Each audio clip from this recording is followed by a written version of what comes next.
Hey, if you ever thought, we are a young family, we want to escape the city, buy a home with a bit of land, and start farming.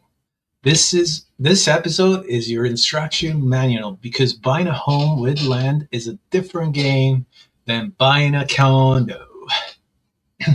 And a lot of Canadians, the thing that stops the deal isn't income. It's not even the down payment.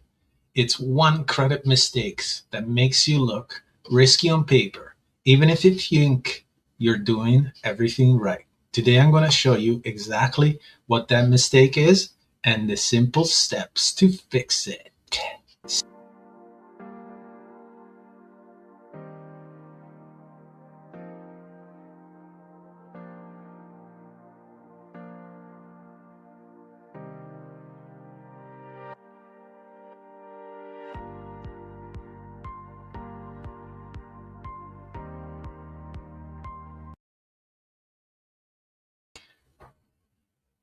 Welcome back, everyone. Thanks for watching and tuning in. Today is April 15, 2026. Beautiful spring day here in Headley, BC.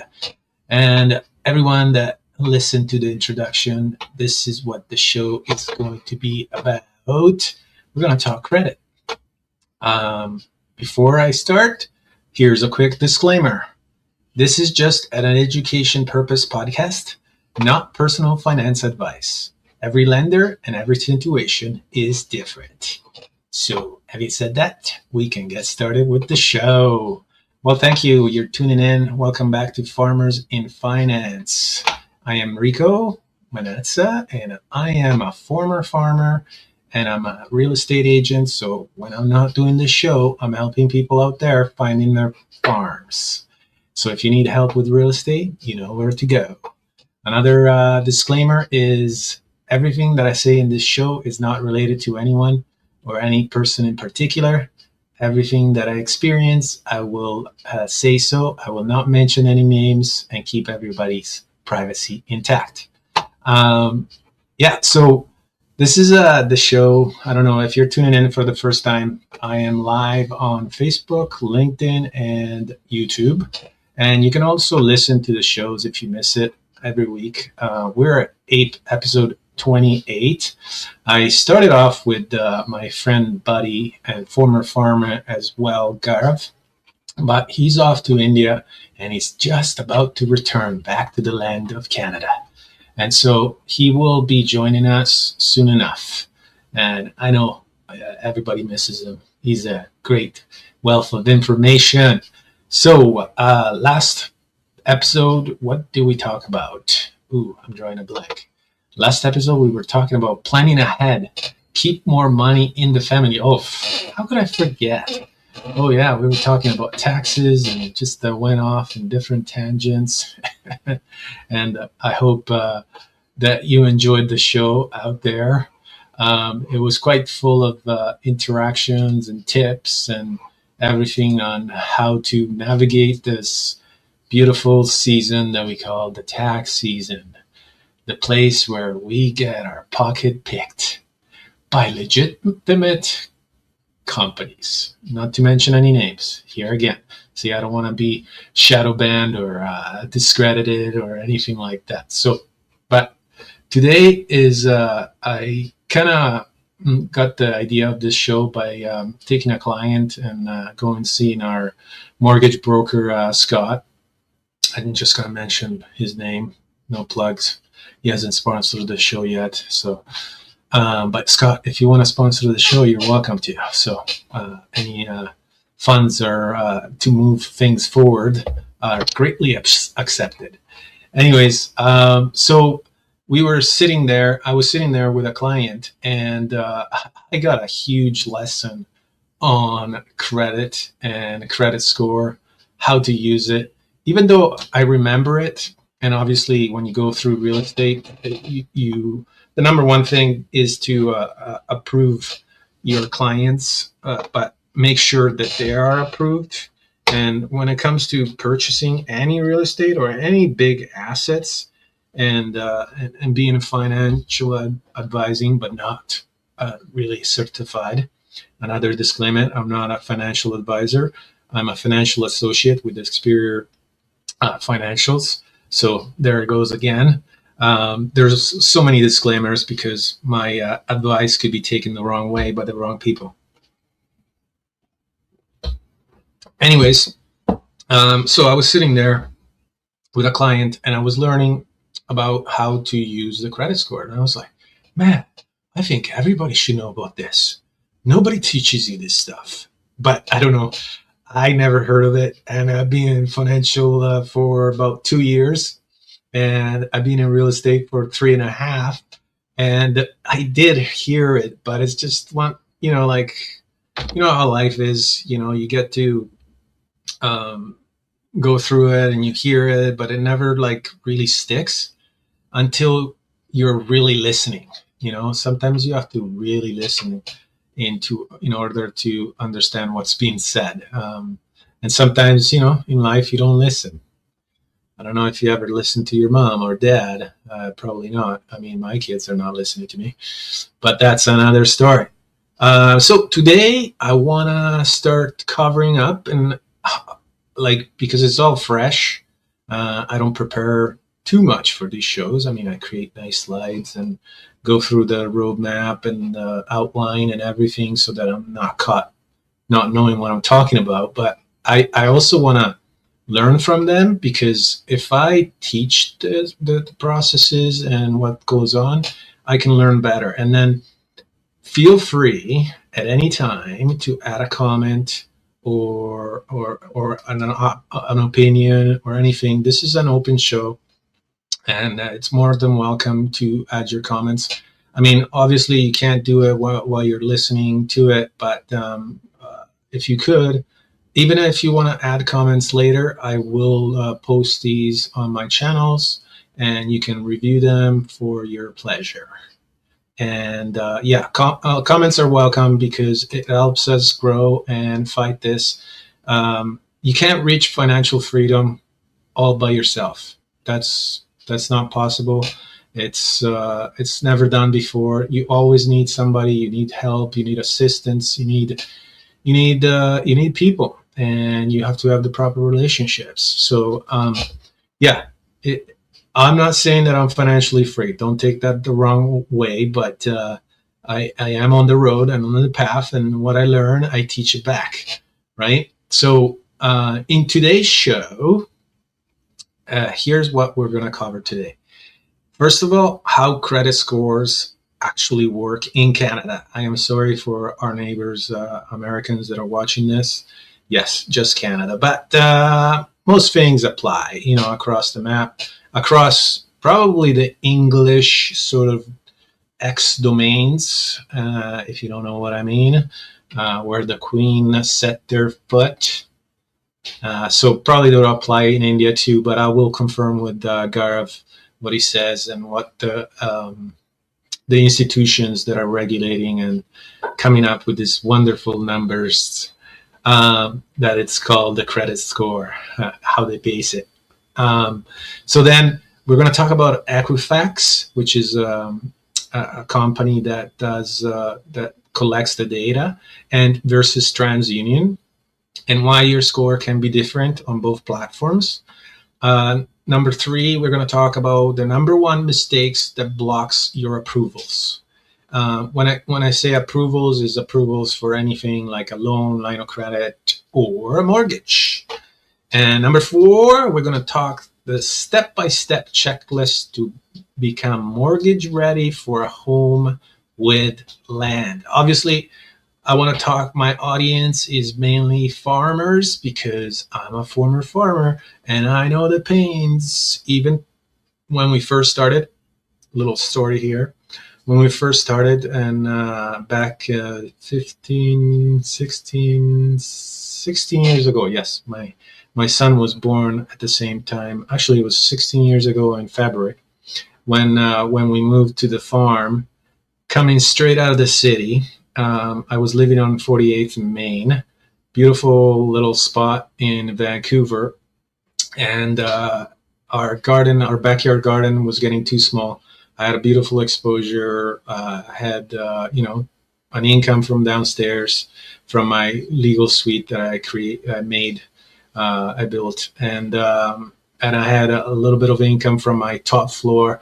It was a small bungalow, but I managed to get every single inch of square footage. So I'll go deep into that maybe in another episode.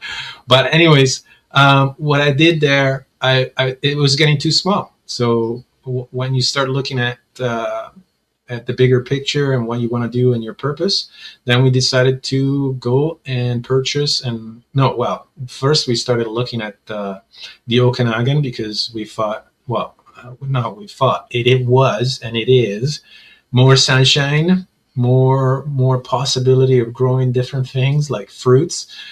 We loved the Okanagan fruits. Whenever we did our honeymoon, we came to the Okanagan and it was just like, wow, this is amazing. The lake, the fruit, summertime is just primo down here. So if you haven't experienced the Okanagan summer, I recommend it 100%. It's kind of like one of those things that you have to experience in order to know what I'm talking about. There's nobody that has ever left the Okanagan with a bad taste in their mouth. Anyway, so we wanted to come back, and the search for the land was unbelievable. So we looked at properties like from 800,000 vineyard, I think it was 10 acres to down in the valley, close to the river, 3 acre at 350. And I let you guess which one we bought. Anyways, but yeah, and then the search for the land, but the lessons that we learned, the credit score, and fortunately, I was doing everything right. But if I was doing anything of these things wrong, I could have not possibly moved to the Okanagan, and my life would have been a lot different than it is. But anyways, that was a quick story. Let's go into the quote of the day. I love this quote. I had 2 seconds to take it. AI picked it for me because AI is one of the greatest tools. Yeah, I know there's people out there that think, oh my God, it's going to take over. We're going to be governed. No, it's actually going to make everybody's life better. That's it. Simple. Don't be fearful of something that makes your life better. I mean, you're going around with your phone in your pocket. Did you really think that that was a bad thing back in the days? Yes. Okay, so quote of the day. I wonder if I have the slide for it. No, these are what we're going to talk about. Anyways, the best time to repair the roof is when the sun is shining. Huh? I used to be a roofer too, so I know exactly what that means. And you definitely don't want to repair the roof when it's raining. Oh, no, no, no, no. It's so freaking slippery.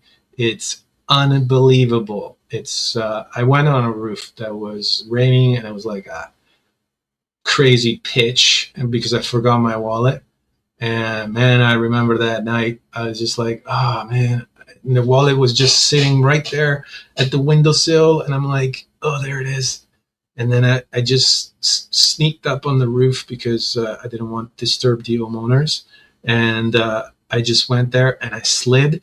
And then for whatever reason, I managed to catch the windowsill, pull myself up, sweat like a mad dog, and then get back onto the safe side of the roof. But yeah, it was pretty crazy. But anyways, yes, fix the roof when the sun is shining. What does that mean? Don't wait until you are in a deal or you're stressed. Like every show, every time I hear myself talk, it's like I gotta say prepare, prepare, prepare. There's like so many things that you have to prepare in life. So prepare early and understand the process. And that's why, I'm trying to educate people. I don't know it all, but I kind of want to help out because I know that there's a lot of people that don't know any of this stuff. Like last week we talked about taxes, but does anybody know where the GST goes or where the tax on gas is used for? Like there's so many different processes and nobody questions it. And I'm here to make questions to create sort of like a evolution, no revolution. Did you know that every farmer started uh, or every not every there's no single farmer that started something, but it's always been the farmers that have started some type of a, let's call them revolutions, but technically it's like they want to change. They felt too much oppression from the kings and queens that were sitting up in their thrones and just more taxes, more taxes, more taxes. Okay, that's enough. No, we can't pay that many taxes. But like you watch movies, did anything change? I don't know. If you want to start an evolution, give me a call. My number is scrolling, is it? No, it's just my email address. So send me an email or scan the QR code. Hopefully that's my Farmers in Finance website. I got multiple sites. I'm sure if you just Google me, you can find me on the internet. Just come out, reach out if you want to talk more about this stuff. Okay, let's get into it. The 4 C's. So this is practically an instruction manual, okay? It's simple. It's super simple to understand, but it's super powerful. And unfortunately, this is how the system works. So it's like we're playing a big Monopoly game, and you'll have to understand the rules. If you don't understand the rules, you can't play the game, and you will be out, out. So, if you wanted to buy, let's say, like I took a mock example because I wanted to niche out and make the proper adjustments. So so if you want to buy a farm, just like I was buying, 2 acres to 10 acres, that's pretty much like the perfect size, I would say, for becoming self-sufficient and have food freedom, so to speak. You need 2 hectares of land. And 2 hectares of land, I believe they are 8 acres. I got caught there. I don't know. How do we find out? I can ask here.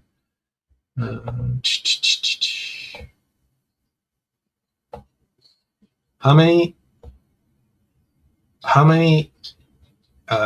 acres are in an hectare?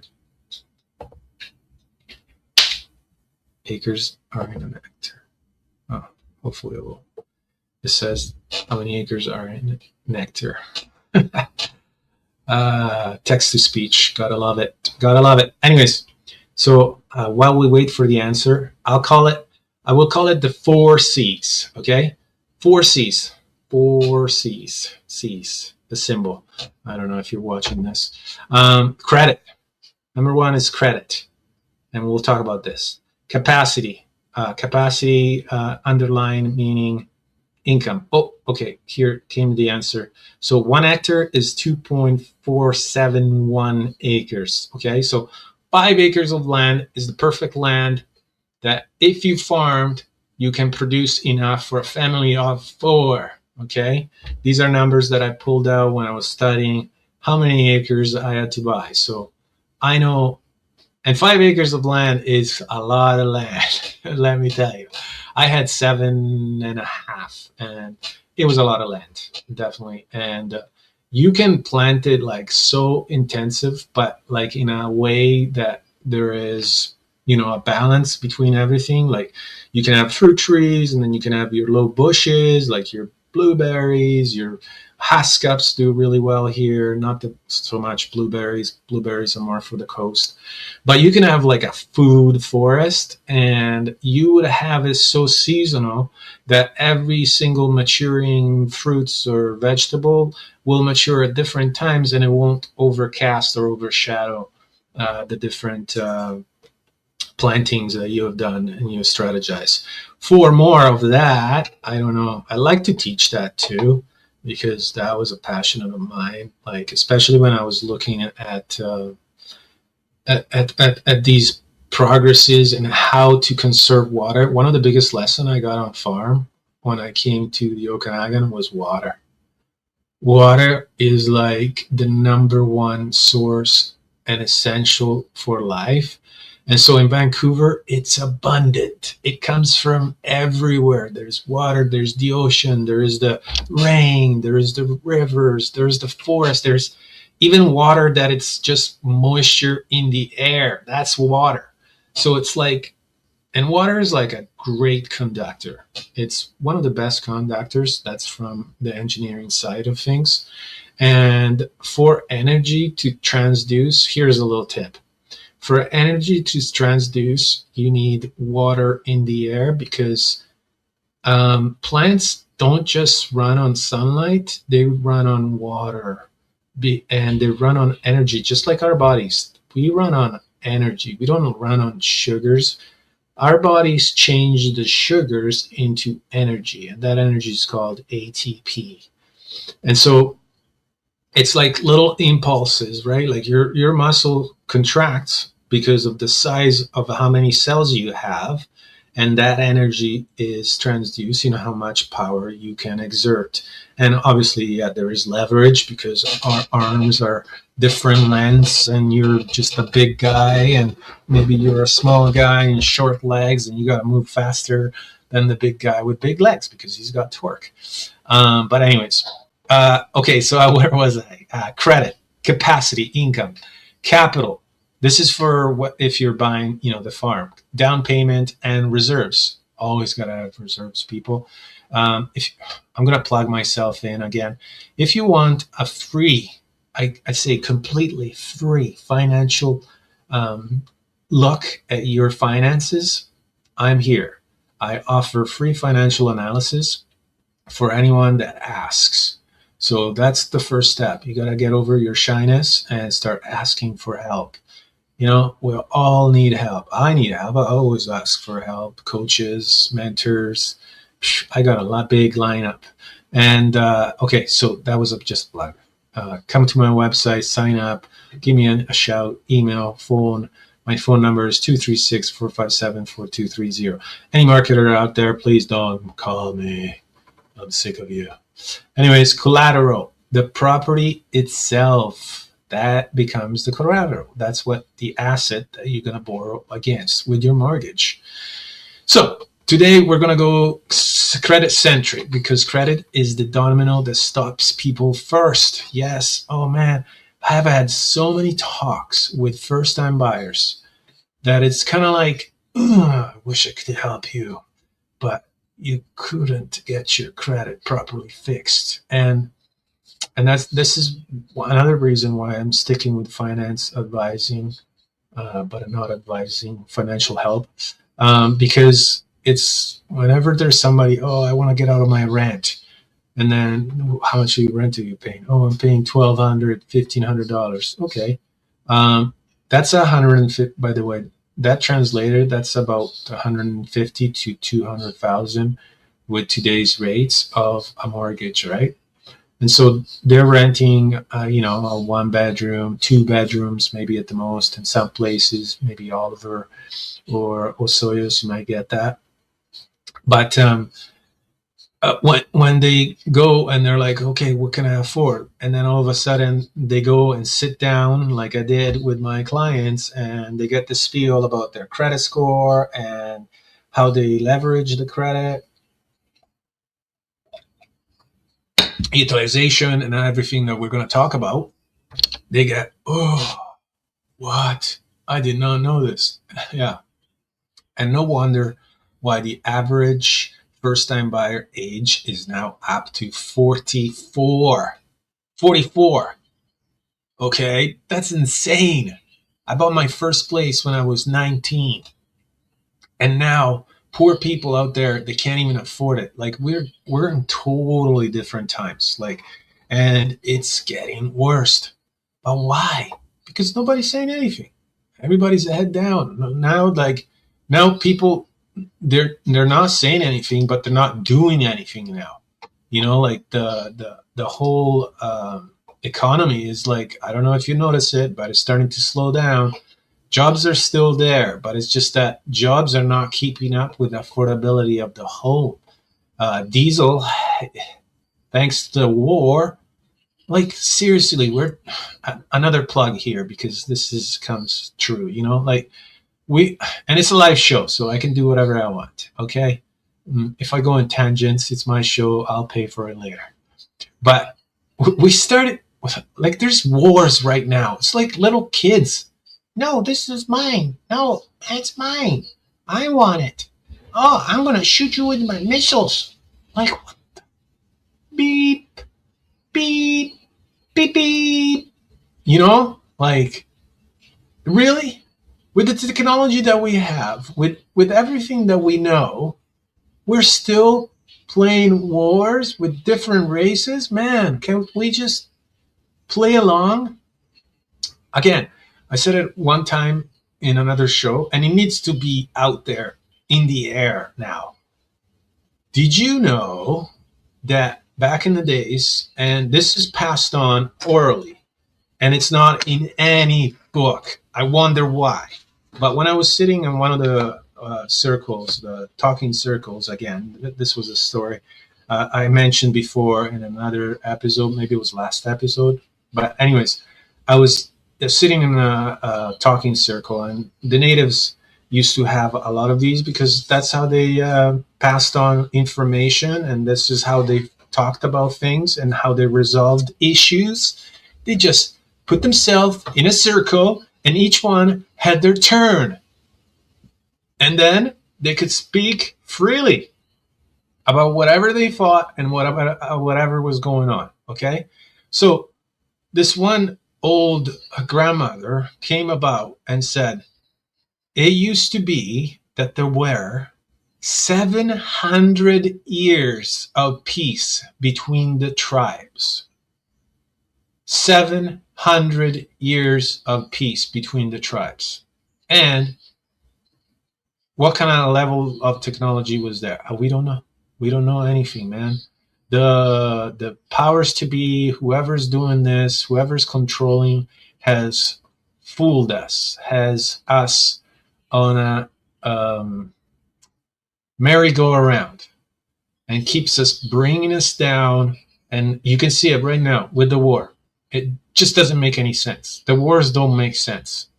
It's just like grown men acting like children, that they can't resolve anything. Like, I mean, there's so many great people. There's so many great minds. Another plug here. I'm starting to read this book. I just started today because I love negotiations, right? And this is Getting More by Stuart Diamond. But I've read already the biggest. Where is it? There it is. Getting More. Anyways, you can find that on my website, ricardomanazza.com. And then if you want to buy it and read it with me, I'm more than happy to talk about it. But my favorite was from Chris Voss, Never Split Difference. Freaking amazing book and amazing person. So if you don't know who Chris Voss is, please research. He's like the master of negotiation, and he does the radio voice. You'll find out what that means. Anyways, it's just that we're little children, but we have everything, like there's no differences. Anyways, what I wanted to say is there is 700 years of peace.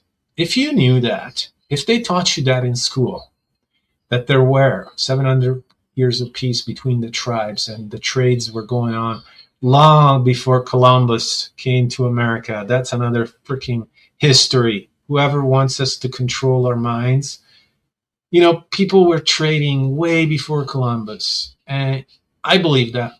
I believe that everything that they taught us is just bullshit. And I am not happy of my kids being in the schooling system because it's called schooling. Schooling is just to amalgamate the minds and control them, just like government control the mind. Anyways, I'm going off in a tangent and I'm not helping you out here. But I was just gonna end this. And if you knew that there were 700 years of peace, and where would you place them? Where are they? Just it. Okay, now let's get back to the show. Canada credit basics. So there is Equifax. Let me see the slides here. Yeah, Equifax versus TransUnion and how they monitor. So what is Equifax? Okay, that's a great question. I will add it to the stage because I want to know as well.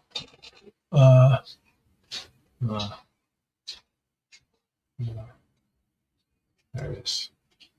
Sorry about that. So the difference between Equifax and TransUnion comes down to data sources, scoring models, and reporting timing. So they're both credit bureaus, okay? So, but they don't see your financial life in the exactly same way, okay? So, and it's important because what we're going to go through and determine your score, it's important. And there's different ways of tracking it. And I will suggest the number one way to track it and keep on top of it, because this is important. You know, I know it doesn't matter when you're 20 and stuff, but as soon as you get your first credit card, you're getting a credit score. You're getting watched and monitored. So the number one is they collect data from different lenders. Both bureaus gather information from banks, credit card companies, and lenders, but not all lenders report to both, right? So that's very important because Equifax will have different data than TransUnion, but they're both, like weighed down in different ways because when a lender looks at your credit and your credit score, they will look at both. So you want to have both nice and high. High meaning a score. We'll talk about that soon too. But number two is your score is calculated differently. So they have, like anything, there's different ways that you can calculate your credit score. And each bureau uses its own version of credit scoring models, even if both may use variation of FICO or proprietary models. That means your payment history might be weighed slightly different. So payment history meaning how often you make your payments on your credit cards. Your credit utilization might impact each score differently. What is credit utilization? It's you are given a credit card and say your limit is $2,000. Your credit utilization is how much of your $2,000 you are using currently and how much you are paying it down, right? So I'll speak about this in another later on. And then length of your credit history may not be identical. So I started my credit startup when I was 15. It starts when you start getting your first financial account, bank account. And so it starts there, and then it goes with anything like loans or payments or your banking history. How many times you move? Oh my God, that one affected my credit score for ages.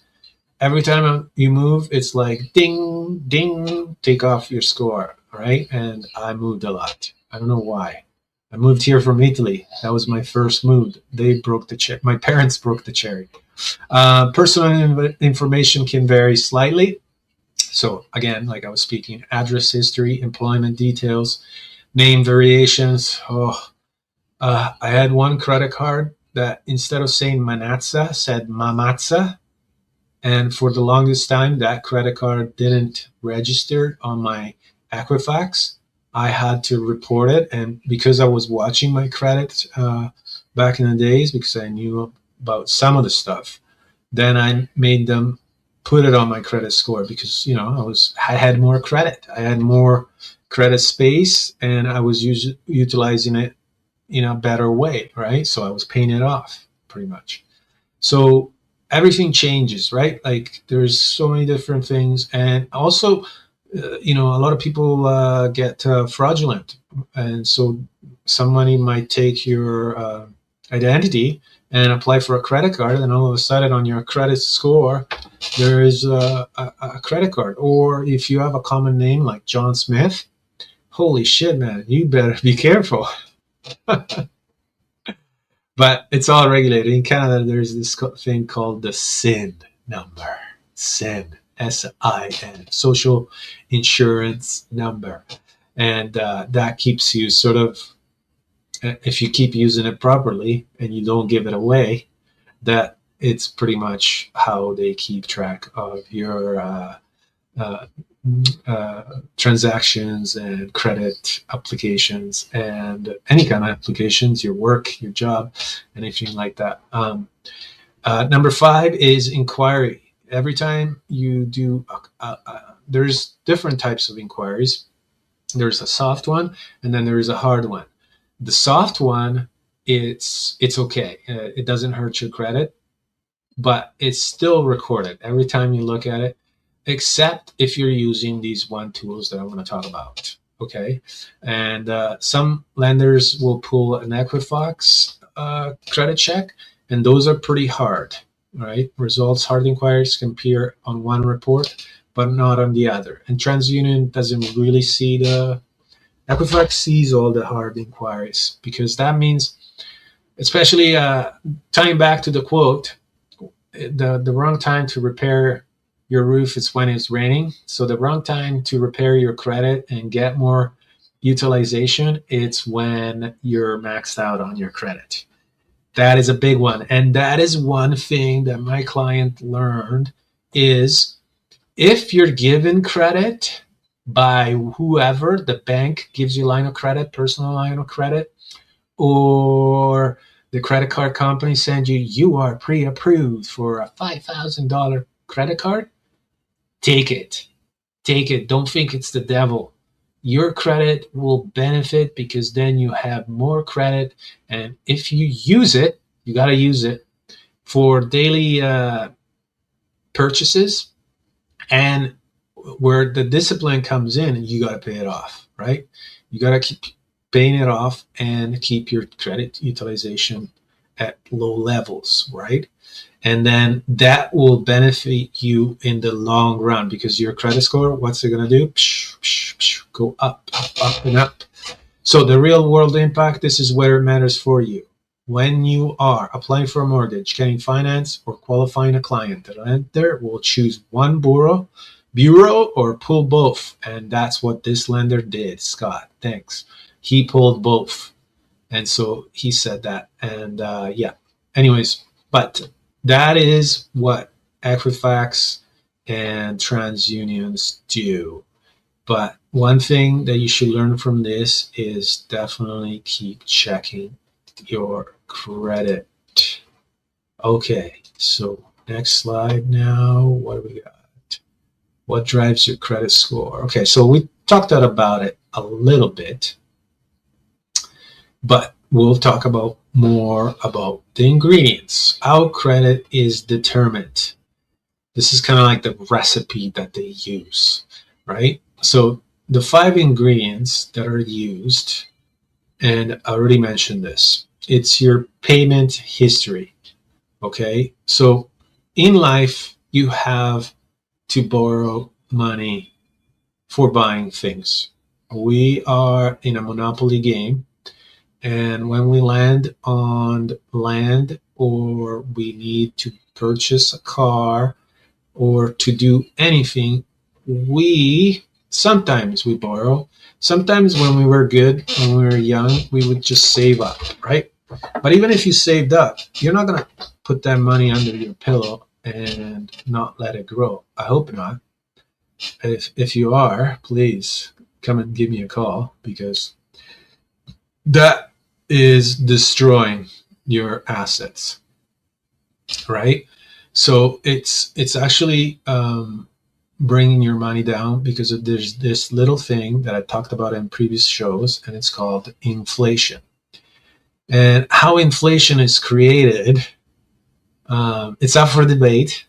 Don't take this because I'm on a show and I have the authority, but please double check on this and come back to me. But inflation is created because when you go get a loan, you put a collateral in, which is either your income or your assets, or for say when it's a mortgage, you have the collateral of the house that you're buying. That becomes the collateral, and that's why they can put a charge on the title.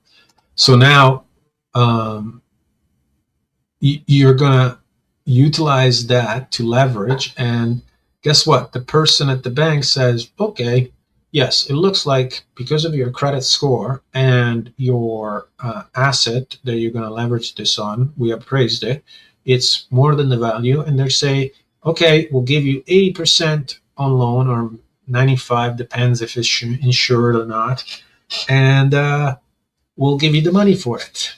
And you just make a promissory note that you're going to pay it back. What does the bank do? Takes that promissory note, that contract, and it's right there. It's called a promissory note. And takes that contract, brings it to the printing machine, and prints up the money unregulated. And it gives you the money. So now, because you applied for that loan, there's more money in circulation. And that goes with any loans, even the government loans. Hello. Why does the government borrow so much money? Oh, we're in so much debt. Nobody can keep the debt down. That's because they drive inflation up. And what does inflation does? More money in circulation just means less purchasing power with that dollar. Do you like? There's so many examples in Africa where inflation skyrocketed, where it went that their monetary system just collapsed, and for a time being it was chaos, but because they didn't have any solutions. And always the solutions are going to be offered by the people that want more control and more power. So stay tuned, there will be some offering. But anyways, I don't want to divulge too much, but I'm just saying inflation, if you keep your money under your pillow, it's going to be eaten up. So as you have seen, I don't know if you're 20, if you're 20 years old, you must have felt it too. When you were buying a pop for $1 and now you're buying it for $2.25, that's called inflation. Your money lost half its purchasing power, right? When houses used to cost 80,000 to 100,000, and now they're $1 million, that's called inflation, right? It has not, it has something to do with affordability and everything, but it's mainly due to inflation. And then when you plan your retirement, $50,000 now in 20, 30, depending on when you retire, are going to be worth 10, hopefully. But anyways, this is the system we're in. We're hitting a hard reset right now, and that's what probably is happening with you. And if you need help with that, please give me a call. I got lots of places to go where we can remediate all your credit cards problems. So most credit scoring comes down to 5 ingredients. Let's go back to it. Payment history, utilization, that's how you use your credit and how you keep it down below a certain level. Age of the credit, how long have you had that credit for? The longer, the better, because that means you're disciplined and you can actually do it. And then number 4, credit mix. You got a line of credit, you got credit cards, you got car loans, you got mortgage. You are wonderful. You are a law-abiding citizen and you have wonderful credit. And guess what? When you go to the bank, they're like, yeah, this person knows how to pay it, knows what they're doing. So they will give you and print you more money. New credit and inquiries. So if you want more credit, like there was a point in my life where I needed more credit, but thankfully they didn't give it to me, because or else I would have spun down the same road as most of Canadians are at. And inquiries. The more inquiries you make, the more applications you make, those affect your credit. So let's call them, these are like the levers or the ingredients to making the perfect um, credit recipe. So when you go and you stand in front of a lender, or you go and you stand in front of a mortgage broker, or you go and stand in front of a realtor, and you are just like, I'm ready for this. This is when you understand the recipe, just like baking a cookie. You're ready for the cookie. Checking your own credit through a monitoring app is usually not the same as a hard inquiry. Let's make that straight, okay? So the monitoring app that I recommend is Credit Karma. It's a quick sign up. They ask you a couple of questions, what you make, blah, blah, blah, because they want to find you on their system, and they use TransUnion. And once they find you, they can tell you everything about your credit score and how it's based. But when we went to the mortgage broker, he used Equifax. So Equifax is a little bit, let's say, a little bit more hard, because most lenders rely on Equifax, so they have to be a little bit more strict. TransUnion gives you the good news, and you're happy that you're bringing your score up. But then when you go to Equifax, that's where the big guys are at. Okay? Now,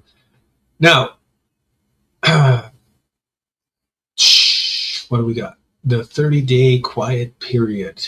Okay, let's go to the next. Oh, number one mistake. Oh.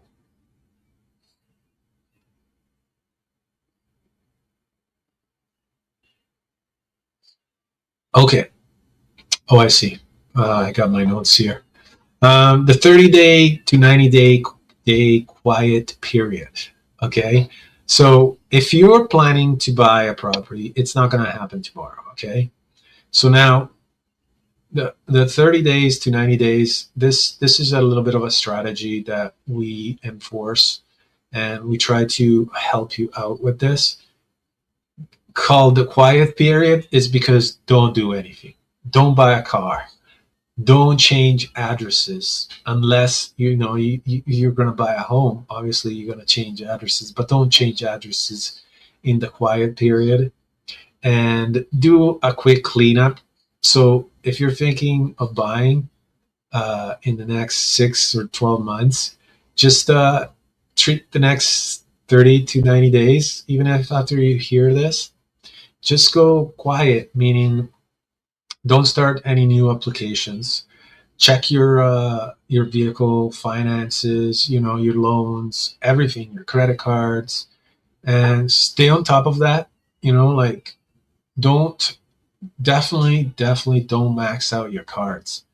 That looks so bad. And even at this point, I don't know if they're checking even when you're renting.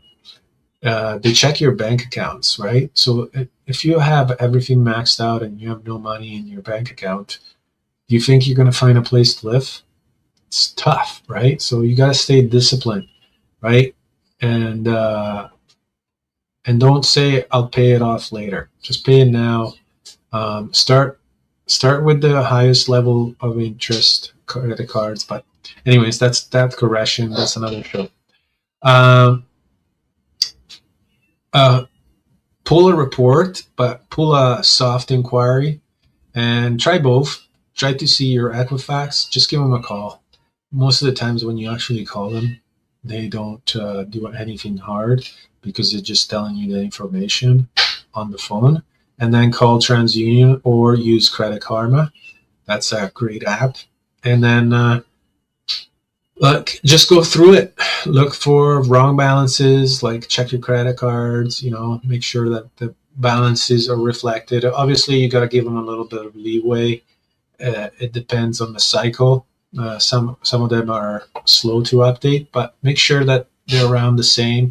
When you get your statement, make sure that those numbers are reflected either in the previous month or the past month, so then you know that everything is legit. And don't miss payments. That's the biggest one. Missed payment takes a huge cut. If you have to, just do minimum payments, but don't miss them. A payment default it's one of the biggest mistakes that people make. Okay. Okay, so let's go into the next number one mistake, and this is what we found out at our meeting is utilization. And utilization meaning that my client had closed a credit card because she got mad at them. They were running around and just bad communication. And he said, well, this is actually a big mistake. You don't want to close credit cards. You want to keep them open, and you want to have, like I said before, the recipe was the credit history. You want to have a long credit history. Even if you're not using it, it's still good because you're not using it. You're not like credit hungry. You don't go on shopping spree or buy stupid stuff that you're going to regret later that you bought it, So credit utilization mistakes are the number one cause that bring down your credit. Oh my God, we're 51 minutes. And then also your statements. On your statement, there is payment due by.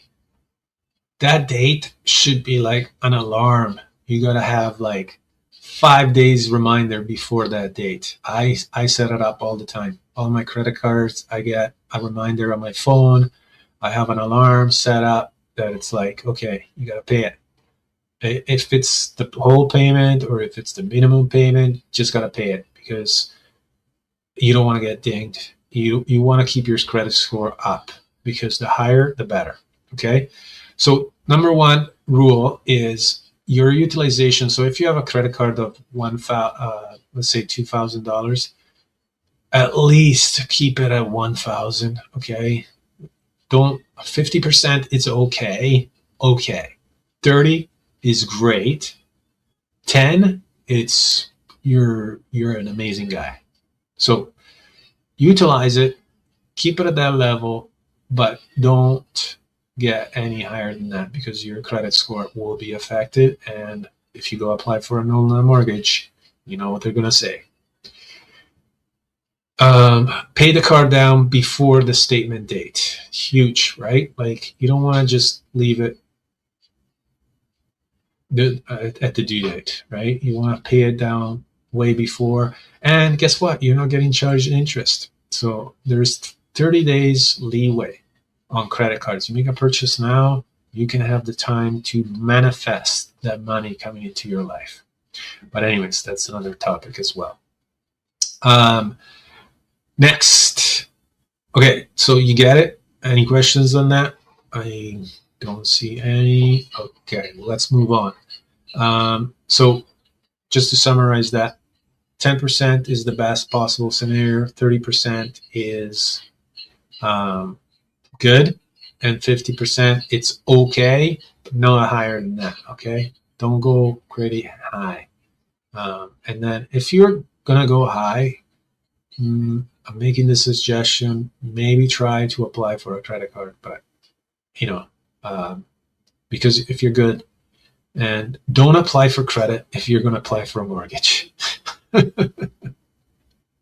Because you think, oh, I'm going to have a credit card and then I can do the down payment. No. Don't do that. Don't do that. Credit card payments is, a mortgage down payment. It's a totally different ball game. You got to save it up, okay? And then put in an investment account. There's TFSAs, there's RSPs. You can protect it tax free, or you can even start your own bank.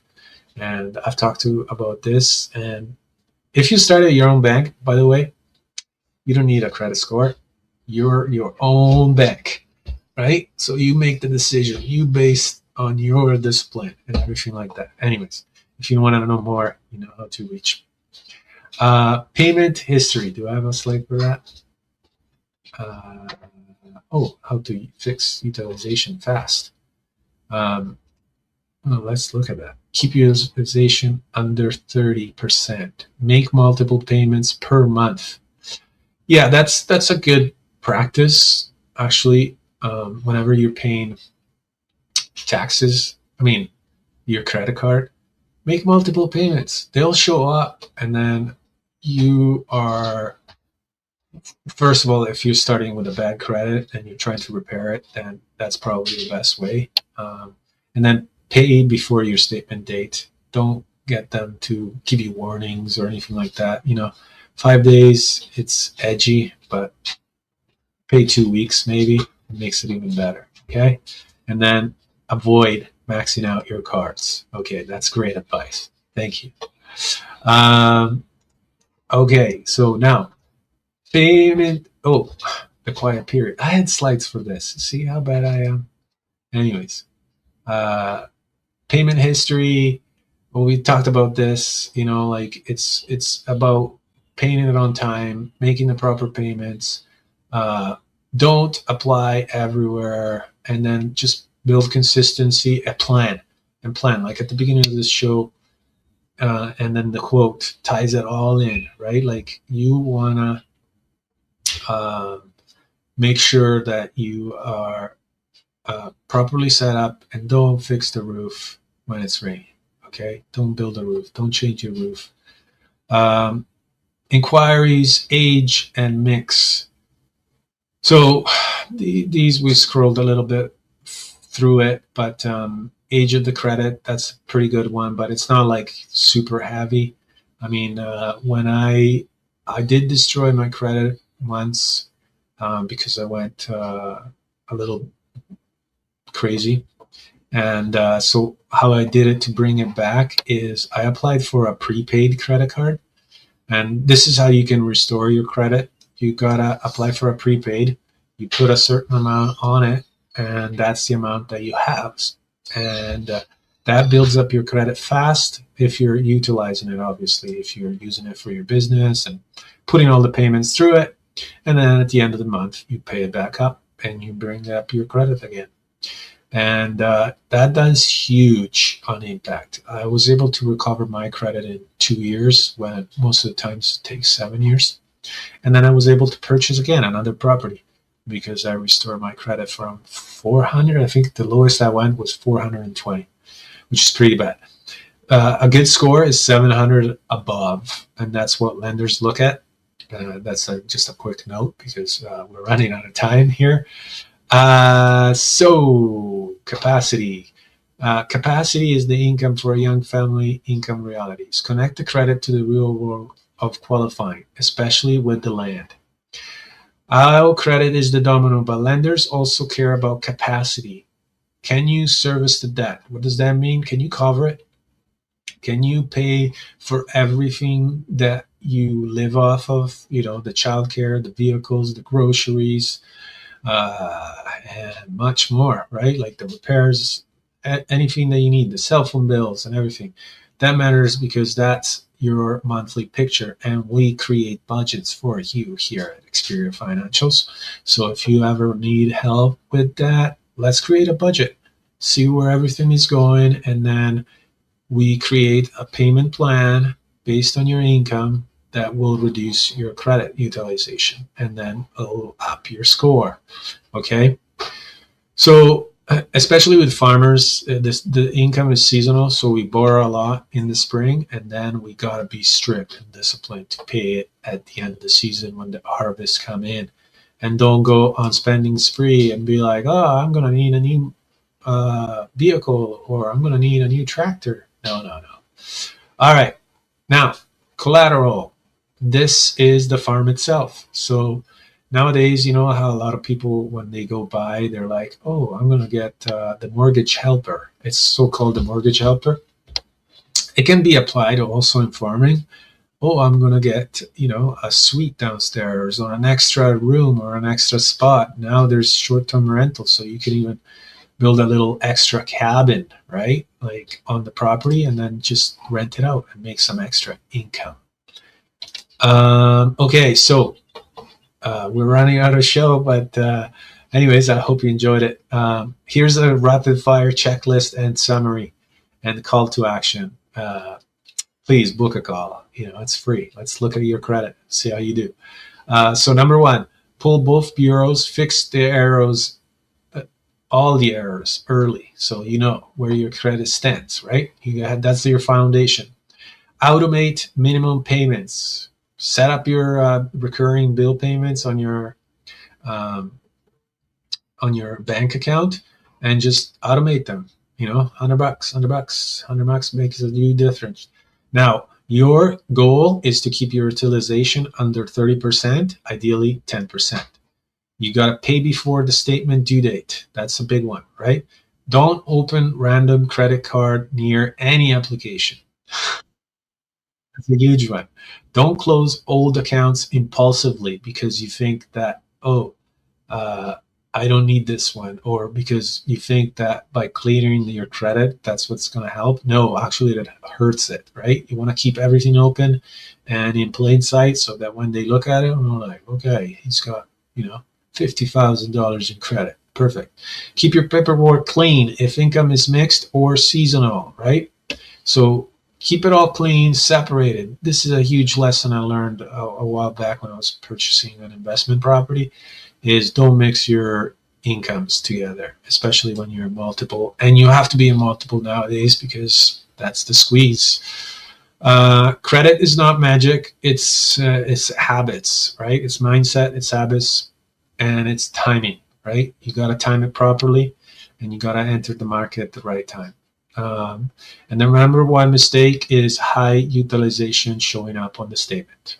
That's number one. This is what this show was about.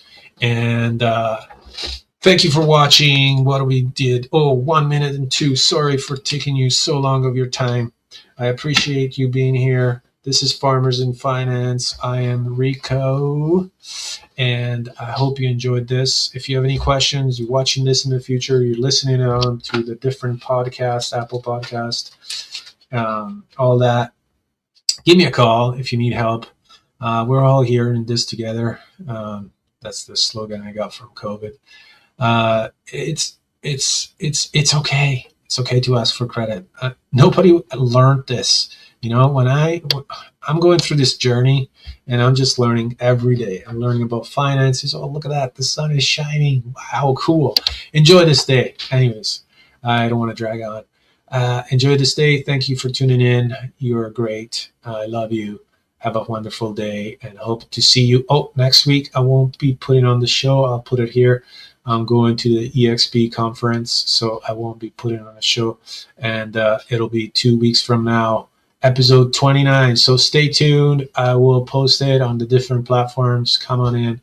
Enjoy. Have a great day. Talk to you soon. Bye-bye. Rico, I know.